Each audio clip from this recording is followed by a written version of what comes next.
Question 4 for a hard rain. Why does the playwright include the stage directions at the beginning of scene 1? So this question right here, it takes a lot of you knowing terminology for drama. So we know that the playwright is the person who wrote the play, and including the stage directions, we know that that's what we find in the parentheses to show what the characters are doing or what the setting looks like, and we need to go to the beginning of scene 1. So we'll look at this paragraph here. Curtain opens to a cabin with bare furnishings. Erica is tapping on her cell phone. The room is dark and gloomy. Rain can be heard hitting the roof. So I have a picture of a cabin, pretty bare cabin. I see Erica tapping, tapping, tapping, a dark room, and I hear rain.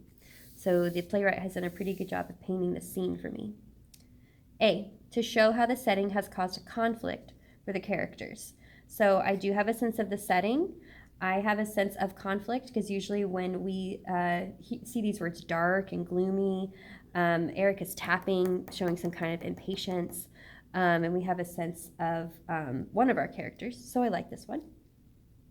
To describe what time of day the characters are at the cabin.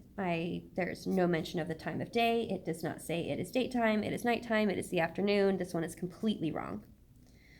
To provide background information about the relationship between the characters. Now, some people answer this one, I don't understand why, because we only have one character here. So not only do we have no background information, but we also don't even know that there is another character in the scene. So this one is completely wrong. To foreshadow the character's actions later in the play. Now, this word foreshadow we haven't even talked about yet. But what foreshadow means is like to hint at something later, and it does not give us anything about a hint about what they do. So hopefully you didn't go out on a limb and say, oh, I don't know what foreshadow means, so this is probably the right answer. We didn't learn that because we didn't need to yet, so that one is wrong. So I'm left with A. The setting has caused a conflict. Dark and gloomy, rain can be heard, they're in a cabin, Erica's tapping. Everything about this answer choice is correct.